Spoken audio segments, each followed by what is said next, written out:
So we're going to the bottom of 5 now. At least this game is moving along a bit. Not bad. The umpires before the game asked me if we had to worry about a curfew. Right. Because normally when we play here, there's a rule that no new inning can start after 10:45 when we have 2 games here. And I assured them that because of the nature of the event, that we were not going to be closed out here early. Cagliano with a base hit to left field. Rounds first. He's going to go for 2 as the ball was bobbled a bit in the outfield as was tracked down in the corner. We'll give him a double to lead things off.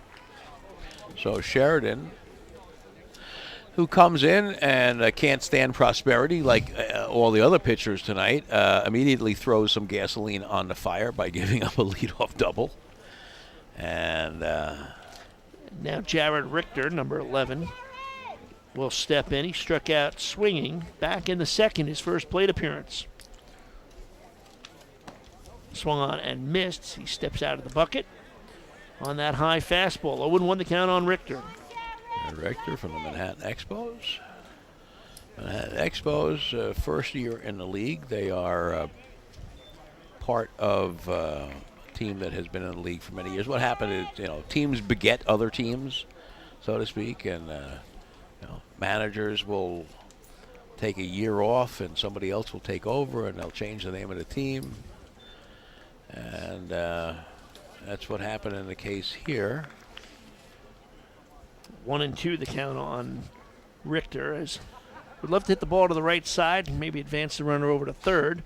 That one slapped foul. And if we had a competition for best names of teams, Jared Richter plays for the Bethpage Egos.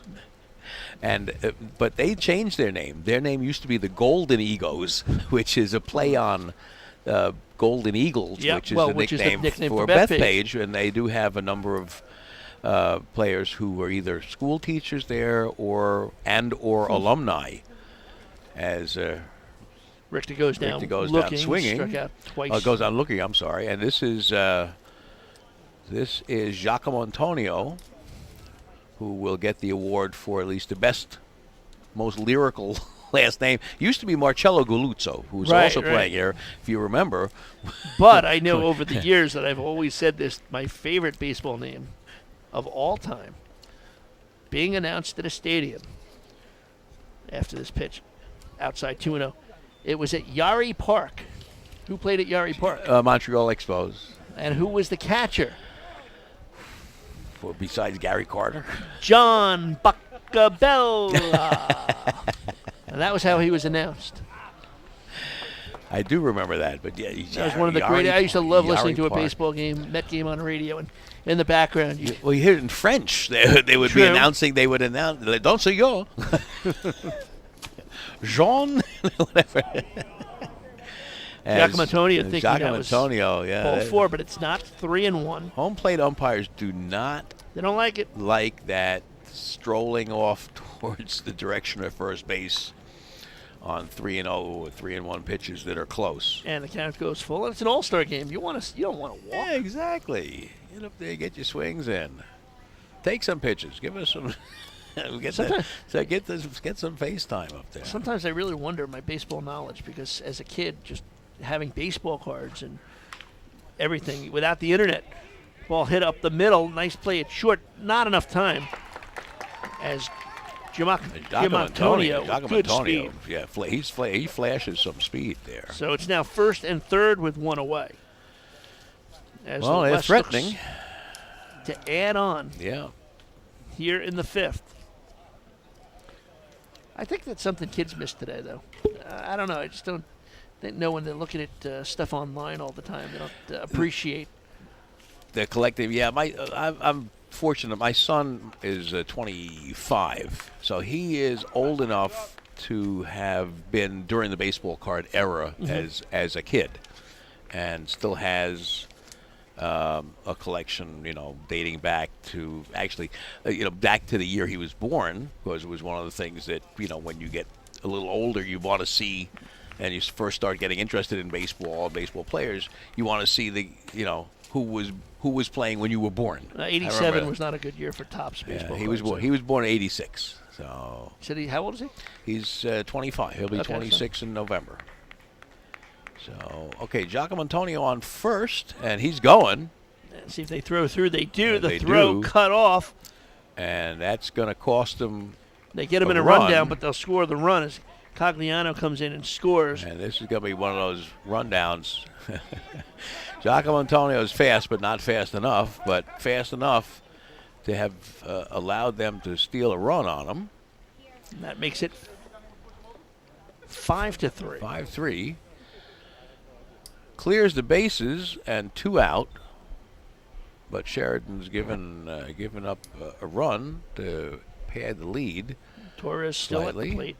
Torres has reached on a fielder's choice and scored in the first and struck out looking in the third. So this is his third at bat. Stays alive with the foul ball. Again, talking about the dilemma we had earlier today in finding an MVP, we're looking so far at a game that's had similar issues. It hasn't been a pitcher who's come in and dominated. Right. Sometimes you'll see a guy come in, strike out the side, right, maybe pitch 2 innings. Right, exactly. 2 strike out scoreless 4. innings. Yeah. But we haven't seen anything like that. It's been a lot of dinking. And again, right, nobody's really crushed the ball. I mean, we had an extra base hit in this game. We had a double by the guy pulled one Signorella. down the line. Yeah, Signorella's double is the only extra base hit through the first 4.5 innings, almost 5 with 2 outs here. Anybody with 2 hits? Because at that point, there's another little flare into left field. That drops in for a base hit. Well, speaking of, of more than 1 hit, though, that's Torres' first. Okay. And nobody's got more than 1 hit. So well, somebody's going to try to make a name for themselves in the next inning and a half. Let's hope so, because the MVP trophy is up for grabs. Nice trophy. It's a nice trophy, and it's certainly up for grabs at this point. It would look good on my son's in his room. It's funny because I remember, there were All-Star games in the past where we had guys who hit home runs or whatever. Was easy. Guys went 4 for 5. Yeah, exactly. A double. 5 RBIs, stole a base, scored 3 runs. Well, there's still time. Is this Haran who's up again? Or, that would be Will Haran, who's looking for his second hit, singled and scored in the first, and a walk in the third. So, well, he's got a shot at it here. So you get him get a base hit here, and you might consider, especially, it'd be tough to pad the lead on this. He's going to have to hit a ball a long way to get a run in from first base, even with 2 outs. Good eye on that 2-0 pitch. It was on the outside corner, up a bit in the zone. Tough pitch to hit, laid off it. So still had the advantage of 2-1 on this count. Now it's even at 2-2. 2-2, 2 out. Can he come through here on a 2-2 pitch, or is Sheridan going to get the best of him?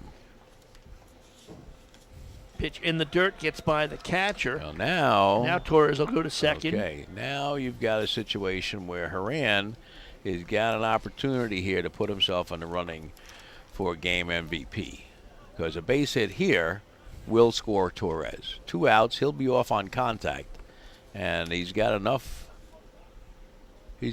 speed to score on a single. Pitch in tight, ball 4. So Haran on base 3 times with a single and 2 walks. So Haran, no shot on that pitch. I mean, that was up and in. It wasn't like it was a close pitch that he should have been hacking at or something.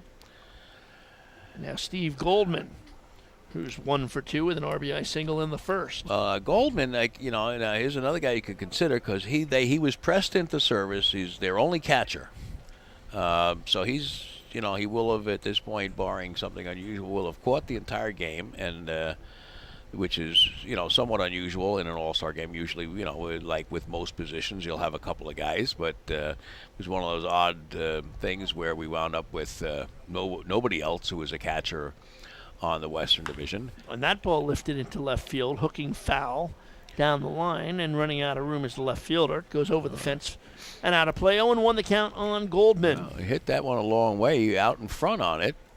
Again, not rooting in particular, just talking about who's got the opportunity. You know, if somebody gets a decent shot here, Goldman certainly would be in the running. Same situation now because he's got runner on scoring position with 2 outs. See, now here's what confuses me. He's got the Pirate jersey. He's got the Cubs batting helmet. I mean, it's not easy. Well, like I said, now Steve is his dad, Wayne, plays for me on the Cubs, but he also plays on the Pirates with his son Steve. So they probably have interchangeable parts as far as uniforms. That as ball he hit lifts in the one air in to center field. Center field started back, now has to come in. Oh, and he drops it.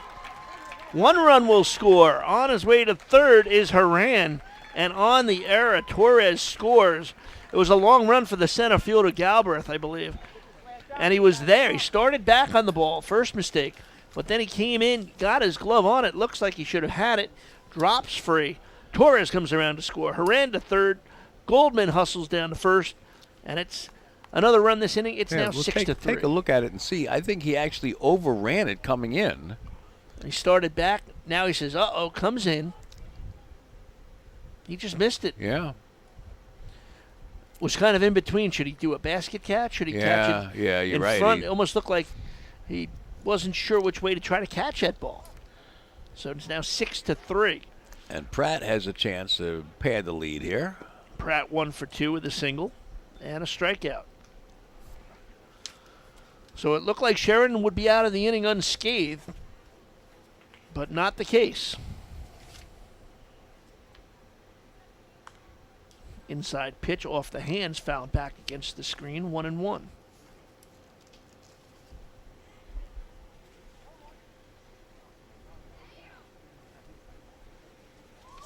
Talk about similar situation to the game earlier today. There's an opportunity for the West here to put some distance between themselves, and started the inning up a run, now up 3. And let me correct myself. I believe it was Frank Stallage in the outfield there at center field. I think I misnamed and said it was Galbraith. My apologies. And that pitch swung through. 2-2. 2s across the board. 2 balls, 2 strikes, 2 out. 2 runs in this inning, 2 runs in last inning as well for the West, leading 6-2. 6-3 rather. Come on, Danny, squeeze the mitt.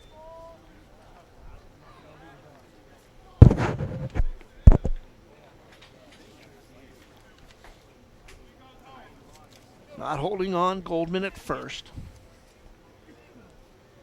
Goldman takes off. That ball hit towards short. High hop. Has to go across the first in time for the out. Platt retired, and so is the side. But they pick up 2 runs on 2 hits. There was 1 error, and there are 2 men left on base at the end of 5 innings of play. West All-Stars 6, East All-Stars 2. This is Long Island Midweek Baseball. Go.